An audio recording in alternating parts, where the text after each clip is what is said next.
So money sentence the other guy long emotweni, where is he? Angithi ushosho a truck. Yeah. Boy one truck. Besi two. Okay, the other guy Ushonile. He was shot. Yena wa masibuya ejele, he went back. Wabuyela back bamshala spatini. But sentence C2. So I'm saying when you came back with the truck. Yeah. Beniva need two. Besi 4. Okay. It 2 hamba ne straight car. So babalega. Babalega. They were never arrested. They were never arrested. For that particular. Yeah, for that particular, they were never arrested. Saboshwa tina C2. Oh, okay. So now you are sentenced 19 years, both of you. Yes, sentenced 19 years, both of us. Sesiyahamba manje siyejele kuyoshizilwa manje. Which one? Siqala ukushizila Heidelberg. Okay.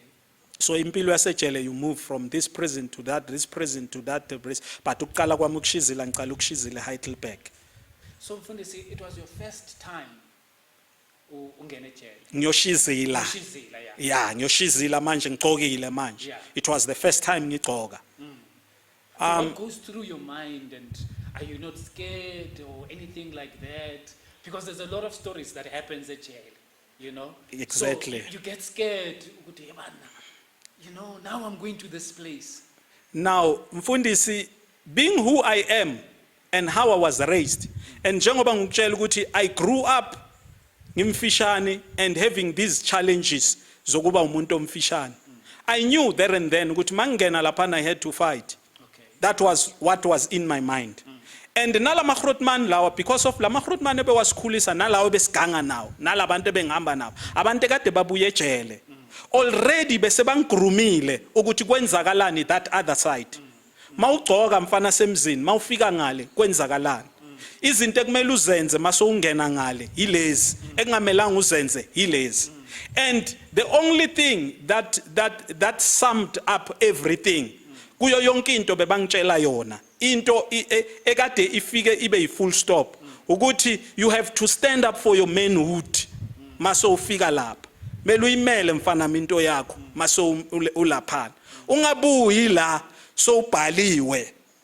Ungabuyi la so uyimadam. Ungabuyi la so ubhuquzisa iflag la ikasedakeni. So all these things were building up. Nami nginalento engqondweni ukuthi yazini angifuni ukubhuquzisa iflag la sekasedakeni. Yabo? Mangene stupid, I had to fight. And I never had, Mfundisi, a privilege yokubhantita in a cooler environment. I never had that privilege. Impilo yami yasejele almost yonke. Kunomuntu Mfundisi oye wayejele akaze abone kuphakanywe ejele. Uyangunderstand Mfundisi? Kunomuntu oke wayejele ezinye izinto ezikhulunywayo abantu ababuye ejele akazibonanga. Akaze ayibona iSodom ejele. Uyangunderstand? But uyile ejele Mfundisi, ne? Azange abone ejele kushaya umthetho, but ubhantitile. Ama experiences wethu ngejele differs. Ukuthi wenze isigwebo esingakanani wahamba mapha amajele. Uyangunderstand Mfundisi? So I never had that privilege to be ejele whereby ozothola ukuthi ijele lakho nakuthiwa kushaywa umthetho. Yabo? First time mangena ejele isele engafakwa kulo Mfundisi. Yes sis Mfundisi. It was hectic. It was hectic. Bekuyisel lama gang. Ne? Isel lama gangsters. Yeah. But manje ngoba ngikhuluma nawe Mfundisi ngizosebenzisa ilanguage ozoyi understand. Yabo? Yeah. In that cell bekunazo zonke inkambo ejele basho kanjalo ama camps. Ama gangs. Kunama 28 lapha, kunama 26 laphana, and then ama big 5, and then ama rev 3, ama rev 4 in one cell. Ne? And kuhlalwa according to those camps. Ama 28 ahlala endaweni yawo, ama 26 endaweni yawo, akuhlalwa isinoma kanjani. Ama Air Force endaweni yawo. Thina laba esingabelongi kuma gangster ejele bathi singabo 11. Ne? Sibona ngelihle liwani. Sinendawo yethu esihlala kuyo. So mangena laphana Let me tell you this, mfundisi. Ukuze ngene kulela cell, iphoyisa elasifaka laphana kulela cell. Lela phoyisa lathi malisibheka, la fila ngathi intwana ezislam. And manje ngifuna ukuzigcwalisela le intwana. Yabo? Ngifuna ukuyozifaka endaweni erough. Yeah. Yabo? Yeah. Intwana nyane ngathi yabona siyazitshela nyana. Yeah, because mfundisi the way singene singakhona ngishayela inye iteke elibhlungu kabi. Uyangiunderstand mfundisi? Yeah, ngishayela inye iteke elibhlungu kabi. Mayithi ngibheka le ward ayiyabona ukuthi eish ngiyasebenza mara ngeke ngiligcoke le teke elishaywe lo mfana. Uyangiunderstand? No program ushaya iteke elinzima. Uyabona uyangiunderstand mfundisi? Shaya amanye amabhande mawuthi uyabheka nawe uyabona ayi laba ayikhona enye inhlobo yabantu. So this wada abenje nalenhliziyo yokuthi alaba ngifuna ukubakhipha lobuhleva ngathi yabona ngathi laba bangathi bazitshela ukuthi bona baslem bazobona ke namhlanje ukuthi bafike kuphi. Lasifaka in that cell. Mfundisi, that cell was hell on earth. It was hell on earth. Yabona ejele, let me put it this way mfundisi. Ejele, while people know ukuthi ejele ku rough, kuneyindawo eziraf ezisatshwa abantu abasejele. Do you understand me? Yeah. Kunama section ejele ezinye iboshwe ezingafuni ukuya kuwo. Yeah. Kunama cell ejele ezinye iboshwe ezingafuni ukuya kuwo. Because it's like 10 times worse than you are. We understand mfundisi? Yeah. Banenhliziyo ezimbi. Mfundisi. Yeah.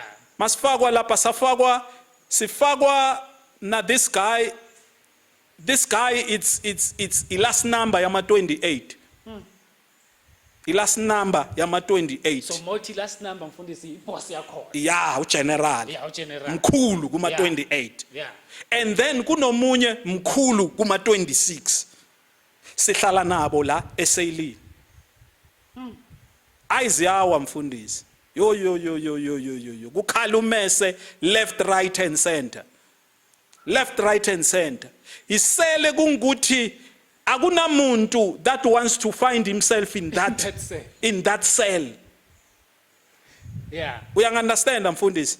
And those are the things that made me mfundisi. It's one of those things that made me ngihlonishwe na ezinye iboshwa. Because you belonged in that dangerous cell. Ngibelonge ku that dangerous cell and nothing was happening to me. Abantu bebangena lapha nini umuntu sakashaya umthetho. Nini umuntu sakabhaliwe. Nini umuntu has been raped. And I stayed there. But not only me, nabanye bekhona nabanye akade bangashaya umthetho nabo who never experienced that.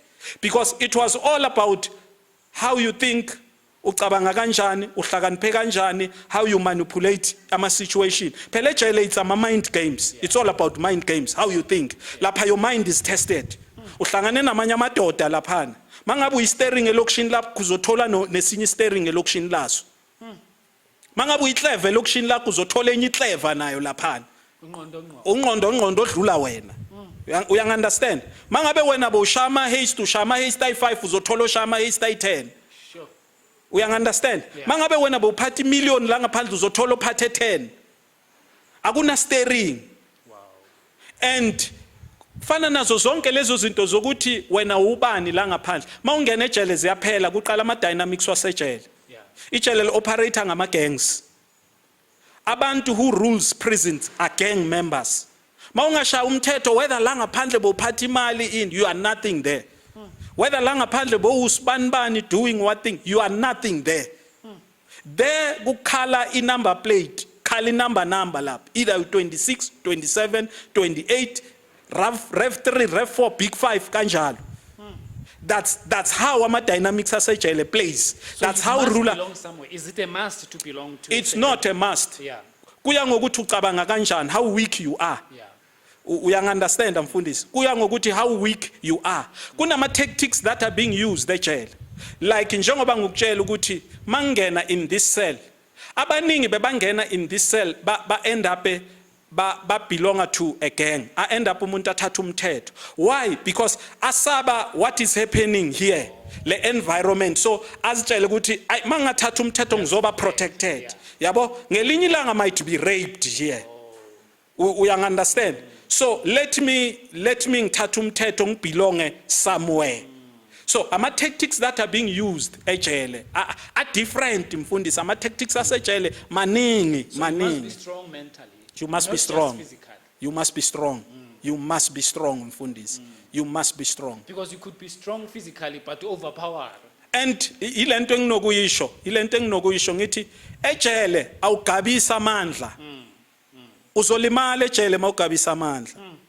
Ejele you fighting engqondo, amandla landele emuva. You fighting engqondo. Ejele uqumbwa phansi umuntu ongangami mfundisi. When I speak stories zasejele ukuthi you would find a giant alahlwe phansi umuntu unyana omncane ongaka, because lapha kuliwa ngama tactics. Ngiyazi mina ukuthi mangingabhekana nawe mfundisi umude, I cannot hit you. I must devise a plan. Kunendlela kuliwa ngayo ejele kunama tactics. That's where you learn ukuthi ejele kuliwa ngama tactics. Ngokushanga chilies. We understand? Yeah, ngokushanga chilies ngithi chilies ngikuthi vala emehlweni. Udidize ngidile ngawe strong. Yeah. Those are tactics. Yeah. My mawuza ngobusomandla uzolimala. Because mawuza ngobusomandla wenzani mfundisi? Uvulela uthreatinisha lezi ezinye iboshwa. And wenza lezi ezinye iboshwa kuzingalala ebusuku zihlale zicabanga how to deal with you. Yabo? And eventually they will find and eventually zizodila ngawe. Zizodila ngawe. So that's how ama dynamics asejele plays. Mfundisi. So in all the life, the sentence that you served, you never belonged to any gang. Never mfundisi till to this day. You were never even felt, was there a time where you felt ukuthi man ngathi kuba ingozi la, I need to belong somewhere? Never mfundisi. Never. Never in nangelanga lomhlolo. You know why mfundisi? Bengicabanga wonke lamagrotman engwashiye kasi that trusted me so much ukuthi once ngayenza leyo nto I'm going to betray them. Sure. And bengicabanga wonke lamagrotman ekade kuama bengarezwa amagrotman ekungikuthi abuye ejele bewangasama gang members. Some of them bebabakhulu in gangs, bebama captain. So if utshelwa umuntu omkhulu kuma 26 ukuthi mawungena ejele ungayithathi lento. So you mean this is business? Oh yeah. Akufani nokuzotshelwa umuntu mina ngingashaya imithetho bese ngithi ungashaya imithetho lapha. It's different. Mawutshelwa umuntu oshaya umthetho bese lento ungayenzi mfana. Then you know ukuthi lento le kusho ukuthi i serious business lento le. Into ekungamelanga ngiyenze. So those were things that were ringing in my mind. Ukuthi hey, I'll never do it. And they would normally say this, gimme lamagrotman. Mangibatshela ukuthi manje ngitsheleni if it comes to a push manje ukuthi manje kumele ngiyithathe inombolo ngiyenzeni. You know what they would normally say to me? Bebathi ngcono bakubulale mfanami. Ngcono bakubulale, abakubulale. Angisho namanje une plug yoke rounding uriske ngempilo yakhe and uyazi ukuthi lapha kuyafiwa. Le same plug oyisebenzise rounding isebenzise noma mawungena lapha. That was what was ringing in my mind. And Fundisi, there are people who were killed. Yes. There are Fundis. There are. Because they refused to take number, or maybe for other reasons. For other reasons, Fundis. For other reasons that were some were gang related. Some ama incident that would happen iboshwa nje ziyalwa. Okay. Yabona? Siboshwa nje siyalwa nesinye siboshwa sigwazeke sife. We understand? Isiboshwa sishawe ngepoison because ejele kunama poison and all this stuff. Udliswa ama poison all this stuff. Yabo? Lo muntu bamshaye ngepoison. Kunezinto bathi imvuthuza, haba ushawe ngemvuthuza. Yabo? All this stuff ama globe lawa, that's why I learn ukuthi kuthathwa iglobe leli. Yabona iglobe la ama fluorescent tube. Yathathwa ifluorescent tube and then kukhishwe le powder le phakathi lemhlophe and then uthelelwe yona ekudleni and then ikuvithiza. There's a lot of tricks that are there, mfundisi. That is why it's another world there, and other dynamics that are playing there. Yeah, kuneinyanga kunabantu aba odimiti from ngaphandle ingene phakathi abazoyisebenzisa ejele. It's rough. Wow. It's rough, mfundisi. So, yeah. So, Mfundisi, now, okay, you lived this life. Yeah. Trying to protect yourself, trying to make sure that you don't belong anywhere. Yeah. But then where is the turning point where you say now, you begin to think about God and how does this mentality ukuthi there's God or anything? Have you ever had experience ukuthi hey man kunonkulunkulu or uke waye esontweni somewhere before you got arrested? What happens that you think about God? Yes, mfundisi, mangisakhula, yeah, I ngizokutshela something that shocks many people. Mangisakhula mfundisi ngangiye esontweni nogogo wami. Ne? Ngangiye esontweni nogogo wami. Kuna isonto lasekhaya laloholwa is this man we straight line. Yabona straight line basibiza ngokuthi Reverend TJ Namane. Yes. Reverend TJ Namane. Yes. Reverend TJ Namane umfundisi wasesontweni lasekhaya. Okay. He died, he was shot, washona bengeindaba zama politics back then. Yeah. Ne? Sasisonta lapho. Mangizwa today, but that guy prophesied me at an early age, ngisesenabo 6, 7 years, 8 years, that time. Sengizwa manje, ukuthi that guy prophesied, ukuthi this man is going to be a servant of God. Uzoba umfundisi lo muntu lo. Before that guy died. Because bathi that guy wayengikhonze kakhulu mangisesemncane. But wayengikhonze too much. Ugogo wami mayengithatha ngisesemncane ngiya naye esontweni, that guy used to love me and ayengibeka la eceleni kwakhe. So but he prophesied me. But kwakukusonta nje bobuncane bobuntwana. There was no intimacy, there was nothing that was happening. Like any child othathwa esontweni aye ku Sunday school through abazali bakhe. Uyang understand mfundisi? Na into that engifuna ukukuvezela yona ukuthi how it came about ukuthi ngirepente. Mfundisi, kunalento le, there was this void empilweni yami. Bekunale gap ekade short empilweni yami. When ngiganga advancing egangeni, having money, ngigcoka impahla, ngiba neimoto, I thought lezinto zizoyivala le gap. But uthola ukuthi ayivaleki le gap. And this thing would come out to me, beyivela would come up all the time mfundisi.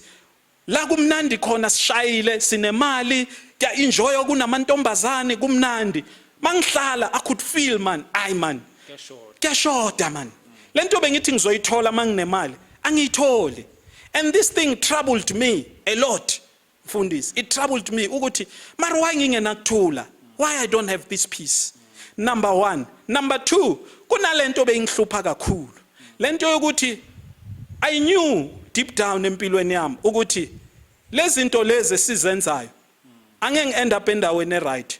I won't go to heaven. My conscience would tell me ukuthi angeke uzuye ezulwini wena uye esihogweni.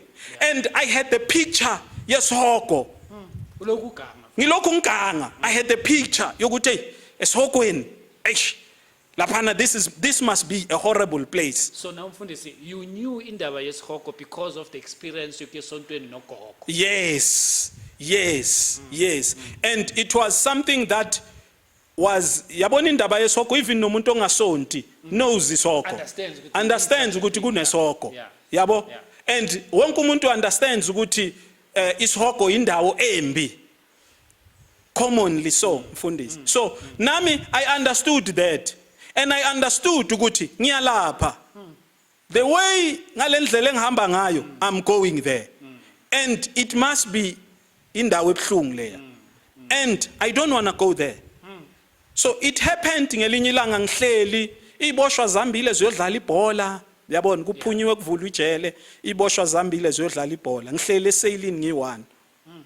Yavela yavuka this thing ngamandla kimi to say ndoda things won't end well ngempilo yakho when you die. ngaba nje nale feeling inside of me ukuthi you know what ngifuna ukushintsha manje. No, I'm tired.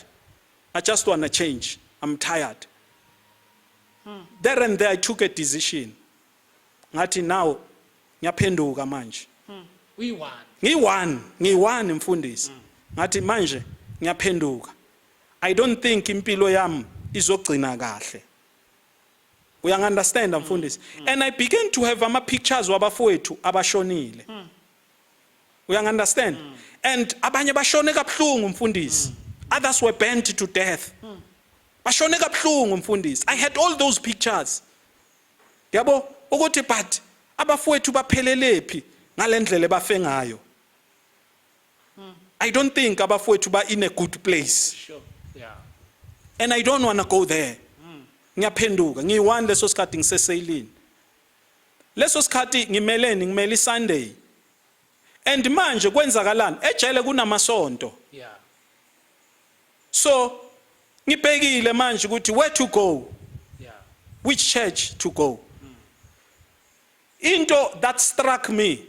Lawa amanye amasonto abafundisi bakhona ama gang members. Yeah. Umuntu wakhona umfundisi makabuye esontweni isukile.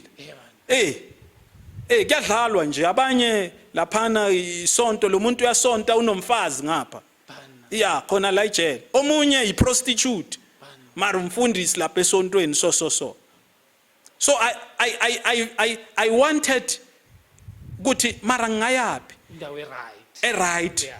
And then by the grace kaNkulunkulu, uNkulunkulu showed me brothers.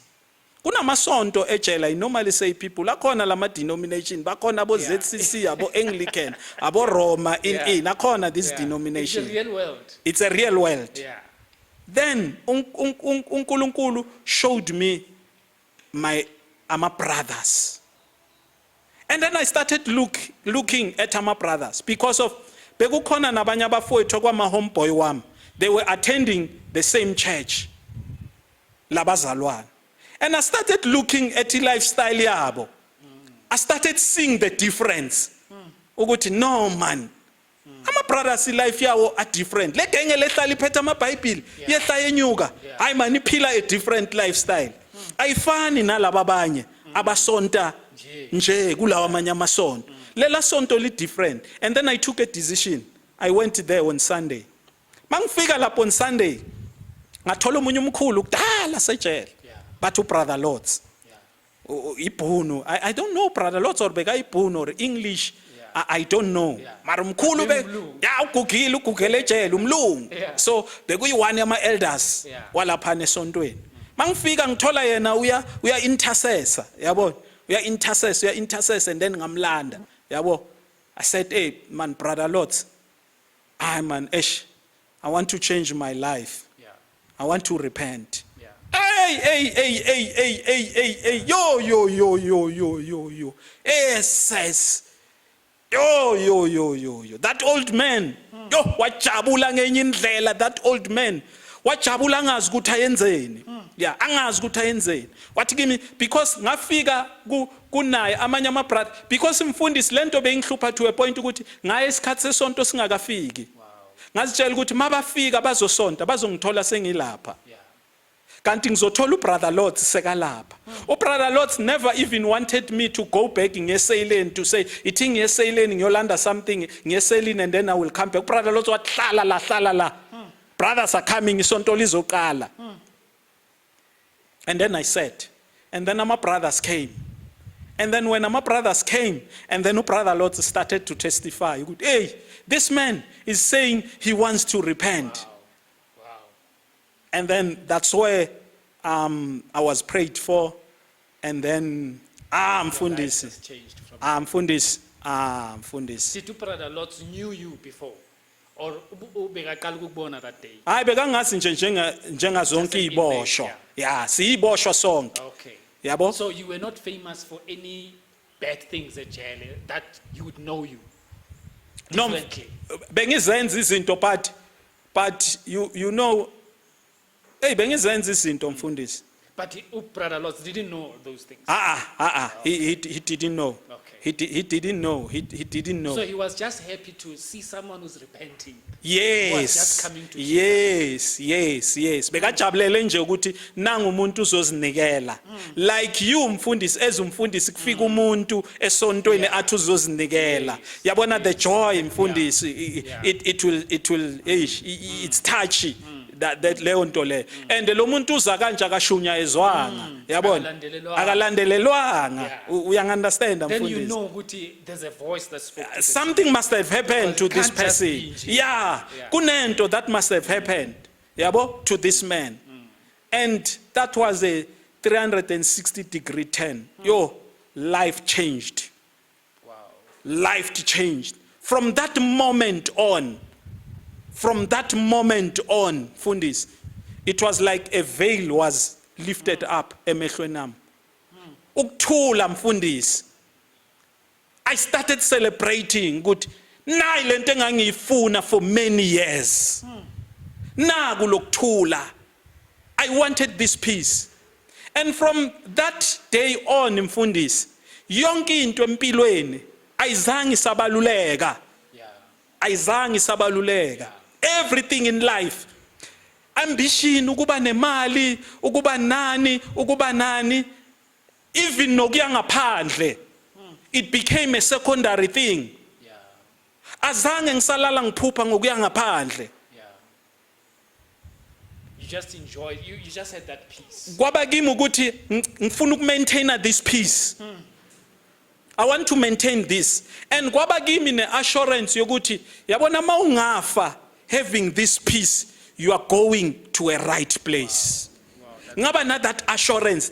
And leyo assurance yenza ukuthi ngithatha i-decision yokuthi I'll maintain this peace till I die.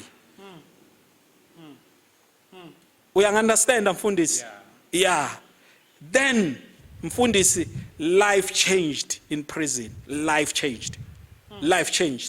Mawungezwe ekhaya bakutshela, my sister usiswami uye wasindiswa kuqala ekhaya umzalwane. My sister maka testify uthi it shocked him ukuthi all the time maka phone sisejele ngama weekends bebasivulela ifone sifonela abantu bangaphandle. Uthi usiswami maka testify bekumangaza ukuthi yena makazitshela ukuthi uzokhuthaza mina ngikhuthaza yena. And always I was telling him the way ngi writing akhona, the way ekumela relaxe ngakhona. Wow, that's incredible. And you are supposed to be in this worst place. Mfundisi, prison is a very stressful place. Very stressful. Don't let anybody lie to you. So now Mfundisi, you get born again, you Yeah. have this peace, you Yeah. get this fulfillment. Yeah. But now you must go back to that cell or that Yes. place where abazalwane are not there. Yes. So how do you interact? How do you relate with this environment, having been converted?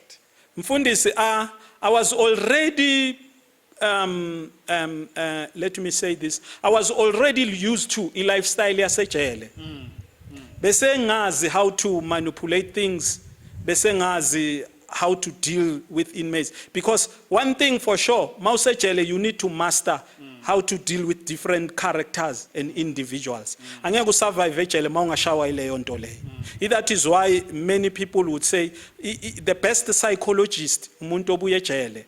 Because umuntu ejele deals with many people with different characters, many emotions, and a stressful environment. So bese ngazi vele impilo yasejele bese kuyimpilo yami. So I never had any struggle sokuthi njengoba sengisindisiwe mangibuyela laphana kuyenzakalana. I knew ngisejele and I had to live impilo that will make me to survive la ejele. And I need to begin to live a godly life. So now Mfundisi, that on that point of living a godly life. Now, one Yeah. of the things that when you have received the truth, Yeah. you must share the truth. Yes. So now, how did you approach Yeah. other inmates Yeah. that now I've received this thing? Yeah. You can also receive it. How did you go about knowing the mentality alaphayana and the roughness of that place? Yeah. That is why Mfundisi, I said this from the beginning. Ngathi being who I am helped me a lot empilweni. having this character yokulwa. Yonke into empilweni, I approached it ngokulwa. Uyangunderstand mfundisi? Ayikho into empilweni engi-approache ngezandla ezi-soft. Everything ebengi-approach empilweni, bengi-approacha ngempi. I knew ukuthi kuze ngishumayele la ejele, I must be somebody who is hardcore, or else angeke ngishumayele. Uyangunderstand mfundisi? So that was into ekade kimi, i-character uNkulunkulu that used me. Like for an example, i-character ka-Apostle Paul. Uyabona ukuthi uApostle Paul, how radical was he before asindiswa? And that mentality yobu radical before asindiswa, i-mentality agijimena ngayo noma sekasindisiwe. That is why he was beaten, thrown into jail, but yonke into akunanto beyimvimba. That is why in the book of Romans chapter 6 verse 19, if I'm not mistaken, uthi Apostle Paul, just iverse ekade driver ke kakhulu ejele. Mangiyoshuma eziboshwa. This is the verse ekade driver kakhulu. Apostle Paul uthi, njengoba nani igqila zesono, ibani igqila zaka Kristu. So I would picture how radical I was in committing crimes. How radical I was in sinning. Then bese ngithi manje that same mentality yobu radical, I must use it now to fight against the kingdom of darkness. That's what drove me ejele. That's what drove me ejele. And ngaba nomusa. You know mfundisi ngiphekiwe ejele. I don't want to lie. Alapha was cooked. Ibandla lasejele that cooked me. Brothers, lapha bekudliwizwe mfundisi. Bekudliwizwe 7 days a week. 7 days a week. Besinama Bible study 6 days. Le 7 esikhonza ngalo. So ngithola abantu who are already in the field. It's been my life yokumentorwa everywhere I go. Ngithola abantu who are in the field, my brothers, who are mentoring me. This is how we move now. So sindisiwe, and like Chele, this is how we move. Echele simuva kanje, simuva kanje, simuva kanje, simuva kanje, simuva kanje, simuva kanje. So I had a surrounding my brothers who were mentoring me, telling me how to move now. Njengoba so sindisiwe, izinto zenzwa kanje now that so sindisiwe. But it was tough, mfundisi. I should not lie to you. It was tough. It was tough. Ukusindiswa ejele nokuphila impilo kaNkulunkulu ejele akufani nala ngaphandle. At least outside you've got options. You've got options. Eziningi. But inside it's very limited. And umele uwitness. Mfundisi, umele uwitness. Umele upreache. Upreachela abantu who are sodomizing. Sure. Who are in gangs. Abafungile ukuthi bayoyifela igangster. Upreachela abantu abagwazanayo. Upreachela abantu aba hardcore. Abantu who would tell you ukuthi ngabe waba umfundisi ngaphandle ngaba ukho la. Ungalingi usidine thina. Siyapantita la. Siphethwe istress. Mina ngishonela umamami. Mina ifamily yami iphelile. Uyangunderstand? Ungalingi uzongibangela umsindo ngale Bible lakho. And futhi ubani wena ejele? Who are you? Because ejele kuzube ne saying you must belong somewhere. Angeke ube ne saying ejele u11. Ma u11 you have to have your place. Yabo 11. Uzolimala uzo kune language bebayikhuluma ejele bathi uzo end up ushayiswe istimela. Ngamanye amagama uzo end up ushaywe ama crossfire. Izinto bekungamelanga zikushaye zizokushaya because you don't know your place where you belong. So abantu abane saying ejele abantu who belong somewhere to a certain gang. Uyangunderstand mfundisi? So that is why many people ended up bakuma gangs because umuntu afuna ukuba ne voice, afuna ukuba recognize, afuna naye to be somebody phakathi kwalabantu abaphakathi. So imagine me angishaye imithetho number 1. Number 2, ngiloku ngingashaye imithetho, I don't belong to any gang. And I have to stand up against gang members. Sure. Ngathi mfundisi to stand up against my fellow homeboys abangashaya imithetho. It was difficult now that sengisindisiwe. When I come to ama homeboy sengizobatshela ukuthi sengisindisiwe. Says it was something else. Endoda sogoba umsila wena. Sozositshela ngamaBhayibheli. Hayi wena ungazosihlanyela wena. Ukufeyisa nje ama homeboy awekho kuma gangs. But just for the mere fact ukuthi mina sengigijima namaBhayibheli ejele. It's like manje ngathi sengiyehlisa isithunzi. Sort of some sell out. Sengimvemvani manje. Yabo manje le zonke leziboshwa sezizodlalela phezulu kwekhanda lakho phela manje masugijima ngamaBhayibheli zonke leziboshwa zizodlalela phezulu kwekhanda lakho. So it was a very difficult situation. But uNkulunkulu being God, God being God mfundisi, God being God. Wangithwala mfundisi. Yo. Wangithwala mfundisi. So you're saying mfundisi, now obviously you have to preach, you have to tell people about Jesus and the truth that you have accepted. Now, do you, obviously people sometimes people get irritated when you preach to them. So there were no threats of some sort, you know what, mfundisi angisho sengikutshelile nge-environment. When you speak about ama threats mina ngikutshela ngokugijimiswa. Ngokugijimiswa. Umuntu afile ukuthi uzokubulala. Ama threats left right. You live in that environment, ama threats. Mawusindisiwe ejele and you are standing up preaching the gospel. Uphila kuma threats. Ama gang members are against you. One, na into beyenzakala. You would find ukuthi sishumayela umuntu umfazi womunye umuntu.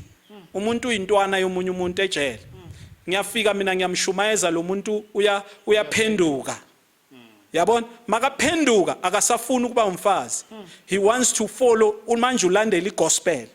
And manje indoda yalo muntu come against you ukuthi access. And uthola ukuthi manje the perception yasejele ngoba ejele iboshwa ziparanoid. I-perception yasejele mawushumayeza lo muntu aphenduka akusukuthi uyamphendula ukuthi lo muntu asindiswe. It's like umthathela umfazi. Yabo, who are you songithathela umfazi? Uze wagoca umfazi wami ngeBhayibheli. Okay. Yabo, ushaya umfazi wami ngeBhayibheli. It's not about the Bible. It's not about the Bible ukuthi uwe umfunayo. You are disguising ngeBhayibheli because the lifestyle yaseBhayibheli yasejele yokushayana. So everything is used ejele ukushaya nokuphumelela nokusurvive. Kusetshenziswa noma yini. Bible yasetshenziswa everything. Yasetshenziswa ukuthi umuntu akushaye ayenze lento noma athole lento ayifunayo. So it was about that. Ngukutshela another scenario that happened. Just one highlight. Okay. Just one highlight of something that happened to me. Ngisuka kwelinye ijele ngiya kwelinye ijele ngetransfer. So mangifika kule jele ngetransfer akunabandla kulelo jele, akunasonto. Ne kamagida sibhekane ziyawa. I had to start ibandla khona lapho. And uNkulunkulu abemuhle mfundisi ayiliqala ibandla ayibasindiswe iboshwa zisindiswe. Zithi iboshwa masindiswa bengina this guy eMaximum sengiphumile manje eMaximum. Bengina this guy eMaximum kwelinye ijele. Now this guy besisonta naye eMaximum but umuntu bekazisontela ubusy yena. Ubusy neintwana la ejele. But because of Tina ebandleni lethu it was strict, waye umuntu epretenda ngathi uyiyekile lento. So mangifika laphana, ngifike uhlala nentwana. And makahlala nentwana, mangishumayela because siyazana ukuthi it's my brother in eze sontweni. Ne makeze sontweni nentwana yakhe imlandele. Ithi intwana yakhe mayimlandela intwana yakhe isindiswe kamampela mayifike esontweni. That guy nearly killed me. Kwafanele bangivalele emakhulukuthu ema single cell. That guy wanted to kill me. Afuna ukungidla ngamazinyo mfundisi. Bekumzalwane okudlala ngisho into zasejele. Into zasejele bekumzalwane odisguised. He wolf in a sheep skin. Maximum nami ngazi lo muntu ukuthi uyibrother because maximum besikhonza sonke ngazi uyibrother. Awunaku sesilama nje kwelinye ijele. Awu lo muntu lo unentwana this. That guy wanted to kill me mfundisi kwafanele ngiyovalelwe emakhulukuthi. Wow. It was hectic. Wow. So really, uNkulunkulu mfundisi, we must really be grateful for God and for the life that God has given you. Mfundisi, I've seen God. Futhi ejele, I've seen God.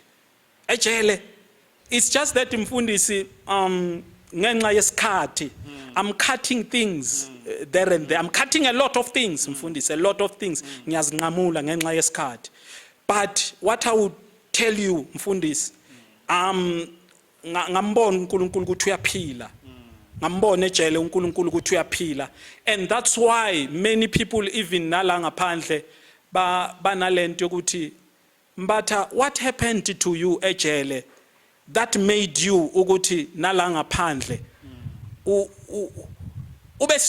ubambelele kangaka to this extent ukuthi ejele mfundisi ngaba nobufakazi obuphathekayo ukuthi God is alive. Azange ngizwele, angimzweli uNkulunkulu mfundisi, angimzweli. Nginobufakazi obuphathekayo live. There's a lot of things that happened. Ama devil worshippers are taking me. Ama satanists are taking me. Angukutsheli ngabaphakathi ejele, ngukutshela ngabangaphandle. Yeah, who are coming from outside. Bangitshela ukuthi this ngeke uphume wena la, you are going to die here. Izangoma from ngaphandle are taking me ngisejele. And those are things that gave me assurity yokuthi yabona la engikhona there must be something. There must be something. La engikhona ayikazi ngenzakalele into enje. You cannot be attacked for nothing. I cannot be, and in this fashion, in this very high fashion like this, ngendlela enzima kanje whereby you would see literally a satanist guy. And those things mazithunyelwa mfundisi from outside. Yeah. It's people who are inside who are using those things because, like for instance, sangomas. You know, how would a sangoma know the things that you're doing inside if it's not an inside information? It was no, let me tell you mfundisi ukuthi what happened. That is why ngikutshela ngithi that showed me ukuthi lying corner naloko kimi lo nkulunkulu kimi lo Jesu kimi mfundisi is very powerful. One of these satanist guy who came from outside, you know what he said? Bengalala ebusuku every day 12 o'clock bengithandaza. Bengithandaza every day bengithandaza. It's my lifestyle till namhlanje. Njalo bengithandaza during the night. Busuku kuze ntatakusa sometimes bekudepend. When this guy came, he said to me, you know, asakwazi uku-operate in this place because of your prayers during the night. And mangithandaza kanjalo mfundisi akunamuntu bekangibona because iboshwa bezilele. And mangithandaza kanjalo mfundisi bengingathandazi ngirasa because ngizovusa iboshwa and bekuba iproblem, bekuba inkinga. Ngangithandaza ngangizivala ngesheet. Uyangi-understand mfundisi? Ngangizivala ngesheet. Ngithandaze ngiphakathi kwesheet.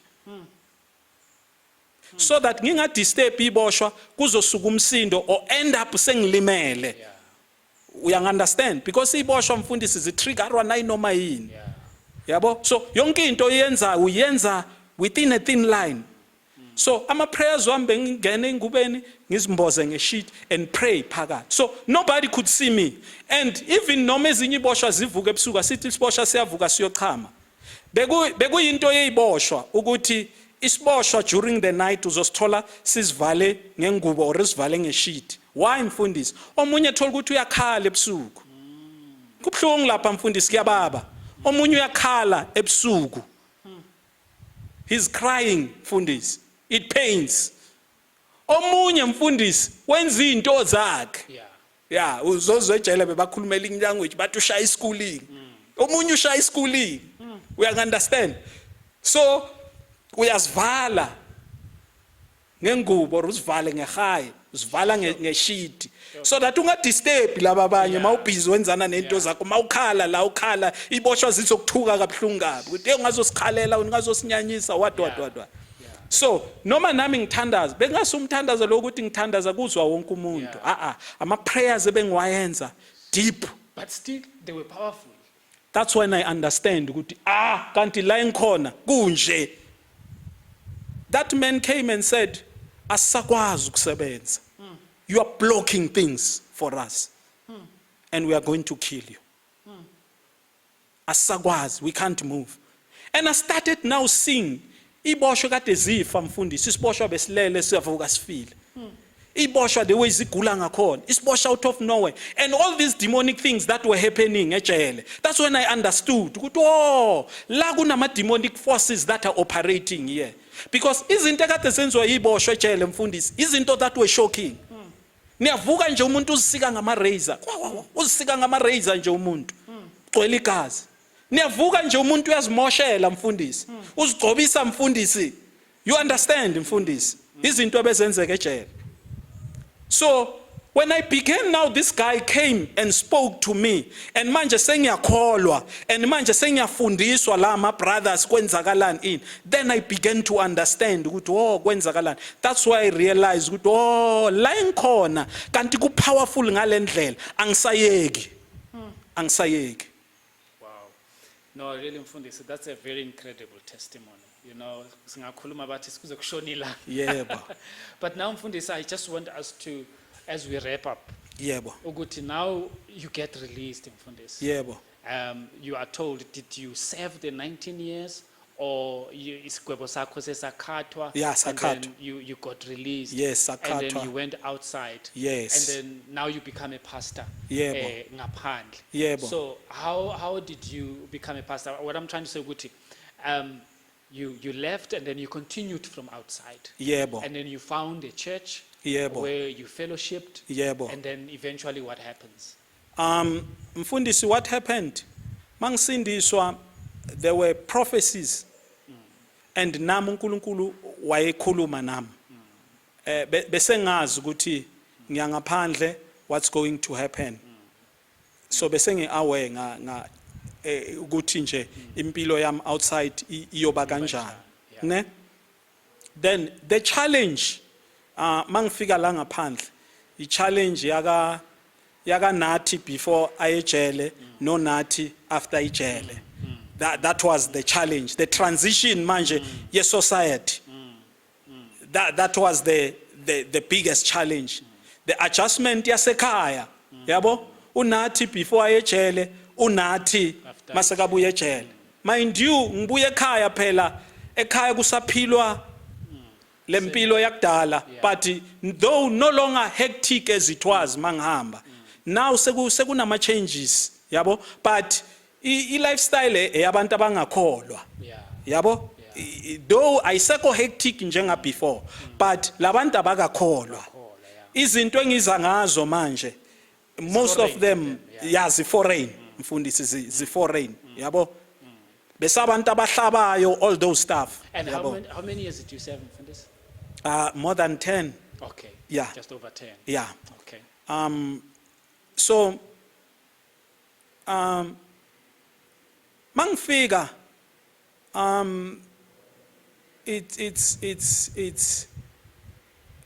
it was those difficult situation to navigate to. We understand mfundisi. It was those situations ngiyafika ekhaya, environment ichangile. Bantwana basekhaya, most of them bashadile. They are no longer at home. Umama akasasebenzi. Umamncane is there. Yabo? Ngihlala naye, ngifikela kuye, but I've been forever living naye, even before ngiyejele. That is why ngikutshela ngithi it's one of those people ekwama pillars empilo yami. But manje mase ngibuya naye impilo ayisese the way engayishiya ngakhona. Naye akuseseyilwe umuntu engamshiya angakhona. Sengexperience manje a lot of changes empilweni yakhe. Yabo? Like for an example, mangifika ekhaya bekugcwala. mangifika ekhaya akusagcwali akusagcwali ekhaya seku empty manje yabo mamncane wami akasaphuzi manje and sekahlala stele ekhaya akusena siphithiphithi yabo so ngiyafika manje things have changed a lot life has changed many of my friends have died we understand mfundisi many of my friends have died now what happened because of ekhaya bese ngibabriefa angisho nabo ngiyabashumayeza mangisayitshele masemafonini nabo sengiyabashumayeza and then they started to have this life yokuthi ushintshile mara kunale question mark yokuthi hey siyombona makafika yabo ngoba ngiyazithumela itificate zama theology yabona ziyabona but sekujwayelekile ukuthi le genge le ishintsha mayilapha yabo mayibuya la sombona kahle makabuya what happened ekhaya bangorganizela one of the pastors angazi noma ngingamusha igama na No, it's not a problem. okay ekhaya bangorganizela umfundisi Mathebula wase Hope Yes. ne Yeah. it's another topic of another day mangakhuluma ngumfundisi Mathebula nasekhaya that guy it's like umntwana wasekhaya it's one of those people who grew up ekhaya close to my mother ne so my mother wambiza ukuthi hey plus ekhaya ke usiphiwe yabo usiphiwe nathi mawufika usiphiwe plus he was very close nosisi wami lo engikutshela ngaye ngithi kwasindiswa yena qala uyu usisi wami that brought him ekhaya Okay. so ulentuzana umama they told me nabo sisi bami yabo sikorganizela usiphiwe yabo usiphiwe uzofika and then uzokhuluma nawe yabo usiphiwe okay ngiyamazi beka umzalwane ne bekathanda isonto nosisi wami yabo but I don't have the picture yakhe mangifika sengimthola la ngaphandle anginayo le picture kumele ngiyamazi ukwahlala ekhaya things like that anginayo ipicture yakhe yokuthi ngizothi mase siza ejele mase bangilanda ekhaya baceda ukungilanda ngemoto mase singena la ngeChlorokop and then they started telling me ukuthi usiphiwe phela umfundisi wale bandla bakhomba iHope and ngibona le building and manje he started to hey madoda usiphiwe kamambela nathi usiphiwe uyu umfundisi wala yabo so mangifika ekhaya ngiyafika right first day uyafika ke then makafika ke uyangiwelcome kahle give me that courage and then he wrote ungibhalela incwadi yokuthi Sunday mele ngize esontweni ne and naye sekangizwile nyana mangikhuluma ukuthi sengiyamtshela ukuthi ngisindisiwe phela manje I'm a child of God I'm born again things like this naye sekabona ukuthi this one sekasekampini yethu and ne language mangiyikhuluma uyezwa ukuthi i language manje akusese i language yalo yamuntu lo yana yabo fine angenzela incwadi I had to Sunday ngiyithathe ngiyimikise eRunback because bengisasayina for iparole ne ngiyimikise eRunback and then so that baze eRunback mabafika Sunday bazongifuna ukuthi ngisign bazongithola eHope but beka uNkulunkulu ukuthi uNkulunkulu changed things makumele ngithathe iletter Sunday ngihambe nayo so that mangiye sontweni amaphoyisa mawafika ngiwanike le letter i letter nowhere to be found letter was here i letter nowhere to be found ngithathe i decision yokuthi yazini kungcono ngiyesontweni elilayiduze la ilokishini so that amaphoyisa mawafika la ekhaya bakhona ukubakhomba la iduze ngahamba and then ngahamba ngayojoina ibandla that's where I started serving and then mangifika kulela bandla mangifika I started to see ukuthi no here there's a big role that I can play I looked at iHope and I said, no, iHope must have enough resources and people to carry that work. Here, I'm needed. Lang in a space, I took a decision there and there. Ukuthi ngihlala la. Wow. Ngihlala la. I started serving here. Wow. Yeah. Really, that's incredible, Mfundisi. And I think it was the plan of God. It was the plan The of fact God. that iletha yalahleka. It's not ukuthi yalahleka, because Mamela, ilahlekile. mamela iletha ngiyithola after many months. Sengilapha khanivumbuki iletha. No, that's also the plan. Sengizinikele, sengiseva, sengiyiloku naloku naloku And there's no esontweni. return. There's no return. Exactly. There's They no are used to return. you. They are happy to have you. Ah, You know what I'm Mfundisi. saying? So Mfundisi, I must say, it's such a powerful testimony. You know, some of the things that you faced, I can liken them to what also Paul has faced after he got converted. Because he was chased by the people that he used to work for. Yeah, He but- was chased by the people that he used to serve. Yeah, And but- now he had to tell them about Jesus. Yeah, but- And the fact that when he was telling them about Jesus, they got angry and wanted to kill him. It's the same experience that while you were in jail, you also wanted to, testify Yeah, but- to these people that you can be converted. Yeah, but but- the people who knew ukuthi hey man sisejele la ungazositshela ngaloo nto le Yeah. wanted to kill you Yeah, for the but- things that you've just mentioned. So your experience to me sounds exactly, even though I don't know exactly Yaka Paul, but the things you have spoken, they are similar. Abantu abaningi like to say like you are saying Mfundisi. Abantu abaningi bathanda ukusho kanjalo. You But can't when not I mention when I that. reveal my testimony to them, baba ne picture ka Apostle Paul. And people like you, Mfundisi, njengabo Paul and stuff, really uNkulunkulu baphathisa into ezinkulu.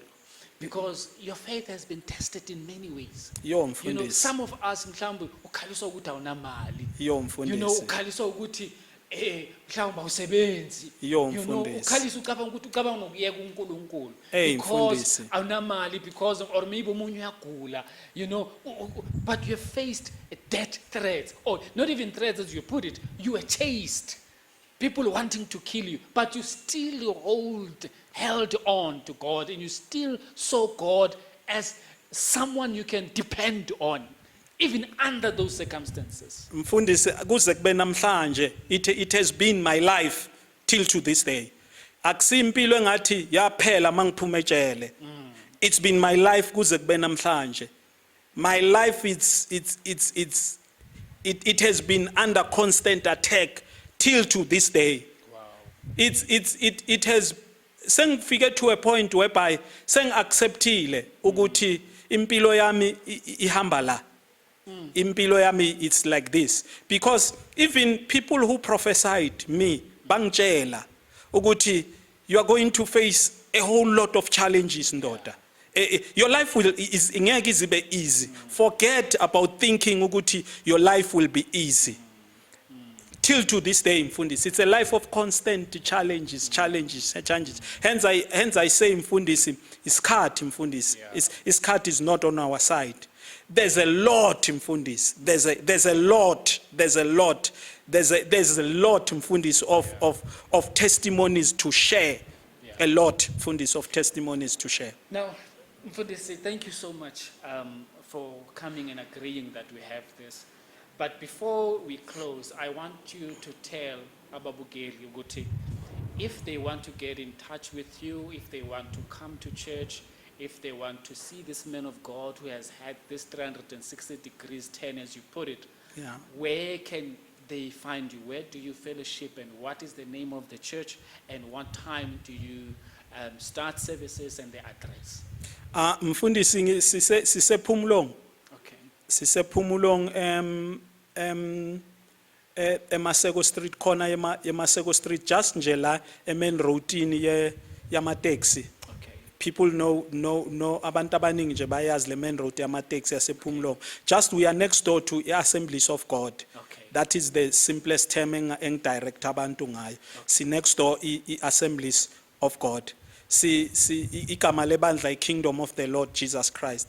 Sisemkhukhwini lapha Mfundisi, kunomkhukhu nje omkhulu. Mawufika kulela jarity uhlangabezwa umkhukhu omkhulu. Silapho kulomkhukhu. Ama services wethu on Sundays. On Sundays siba senkonzweni What time? 10 o'clock. Okay. And then isikhathi sasenkonzweni sokuceda Mfundisi Yeah. Slow more. It's 10 ukuya phambili. Yeah. Yeah, inkosi mayithandile Yeah. siqeda ngaleso sikhathi siqeda ngaso. Yabo No, mfundisi. it's wonderful, Mfundisi. Thank you so Yebo. much, as I said, Mfundisi Wami. If there are any issues, maybe if when people see this, they want to know all these things, some of the things that we have discussed. Mhlawumbe uma ngaba bafuna ukukuthinta, Mfundisi, bangakuthinta kuphi? Mfundisi angikho mina ngi old school Yeah. mfundisi ngi old school lezi zinto ze social media zisangishaya Yeah. mara ngikhona ku Facebook Yeah. igama lami la ku Facebook uNkosi Shandu Okay. ya abantu abafuna ukungimita lapha nguNkosi Shandu ku Facebook kuma socials WhatsApp ngisebenzisa inamba yami which is 083 564 3901 engiyisebenzisayo ku WhatsApp 083 564 3901 lezi ezinye indawo ngisafunda ngisatotoba mfundisi ya ngisadinga lama 2000 ukuthi angifake egaming kubo Instagram nani ya hayi ngisaselele move. No, it's so good, Mfundisi. That's not a problem. Nyakolo ukuthi as time goes on and as we see the response kubantu, definitely if the demand is there for you to be on those platforms, definitely you will get to those platforms so that you can be accessible to people who want to be mentored. Some of the people, they are still involved with crime, and people who want to get your advice on talking to their children. Yeah, You must know that we've got this thing now, being open and stuff like that. Yeah, and there's a lot of young people who are yeah, involved in this I had thing, guys Bayeza, most of them they come. You know what I'm they saying? come. So now that you're going to put this in public, people will definitely want to get in touch with you, to have you as advising abantwana babo and getting involved in telling abantwana babo ukuthi le lifestyle abayiphilayo, where does it lead to? Yebo. So that they are aware.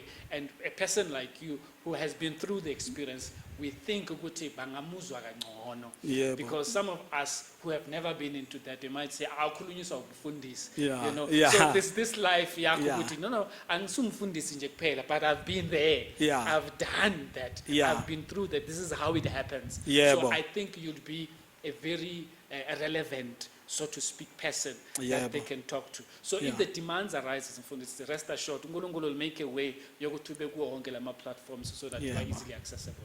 Yebo. Thank you so much, Mfundisi Wami. Ngiyathemba ukuthi really, for me, I've learned a lot. I must Yebo. say I've learned, talking to the person for the first time, honestly Yebo. speaking. I used to watch these things when people related their testimonies, but Yebo. having it for the first time through you, someone that I know, someone that I can talk to and ask questions, it's really an encouragement. Yebo. Kuyangikhuthaza lokho ukuthi, you know what, God can make things to change Yebo. in a way that you never thought. Yebo. Thina nje uNkulunkulu simi-experience ngapha ngaphandle. Yebo. As I say ukuthi ama-experiences wethu thina mawuqala nje ungabi nemali soyaphenika. Yebo. Mawuqala nje ukuba nento ungathi uyagula soyaqala uyaphenika. Yebo. I-experience yangapha. Yebo. Wena you've been through a lot. So siyabonga kakhulu Mfundisi, uNkulunkulu akubusise. Ngiyabonga nami mfundisi ukuthola i-opportunity enjengale mfundisi.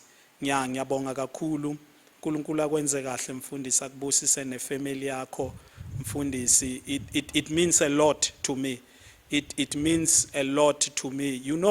Mfundisi, nami to say this, ngicela ukuyibeka nje kanje mfundisi. Soloku ngasindiswa ngaphenduka ngazinikela kuJesu mfundisi. Impilo yami revolves around that. Angisenayo enye life ngaphandle kwe life yensindiso. And yonke into that has to do with people knowing God mfundisi, I take it very serious because that is my purpose esengiyiphilela manje. I know many people bafuna ukuba rich, bafuna ukuba yini, bafuna ukuba mina while ngila emhlabeni mfundisi, my goal is that people bazi uNkulunkulu. I came to a point whereby it's nothing to me ukungabi nemali, ukungabi nemoto. It means nothing to me. The only goal into esengiyiphilelayo manje, it's that people may know God.